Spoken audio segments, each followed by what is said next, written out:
नारेल जो तेल ख़ूबसूरती वधाइण, खल नरम करण ऐं वारनि जे वाध वेझ या वरी ॾंदनि खे चमकाइण जो ज़रियो बि सम्झियो वञे थो। हूअं त नारेल जो तेल न रुॻो खल ऐं वारनि जी हिफ़ाज़त करे थो, पर पोड़ाइप ख़तमु करण, अखियुनि जे कारनि दाग़नि खे ख़तमु करण ऐं खल खे नरम करण जो कुदरती तोहफ़ो बि आहे।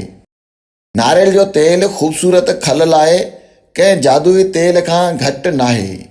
हिन में अहिड़ियूं ख़ासियतूं हूंदियूं आहिनि जेके खल जा केतिरा ई मसइला हल करण जी सलाहियत रखनि था। हीउ तक़रीबन 90% सणभ ते ॿधल हूंदो आहे, जंहिंजो इस्तेमालु खल जे मसामनि खे बंदि करे सघे थो। ख़ुश्की ऐं एक्ज़ीमा जी सूरत में जिस्म जे कंहिं बि हिसे ते लॻाए सघिजे थो, पर चहिरे ते कॾहिं बि नारेल जो तेल न हणणु घुरिजे। ॿी सूरत में इहो फ़ाइदे बदिरां नुक़सानु ॾेई सघे थो। इन खां सवाइ नारेल जो तेल जीतमार बि हूंदो आहे, जेको मादे में मौजूदु अहिड़नि जीवड़नि खे मोह ॾियण में मदद करे थो जेकी बदहज़मी जो सबबु बणिजंदा आहिनि।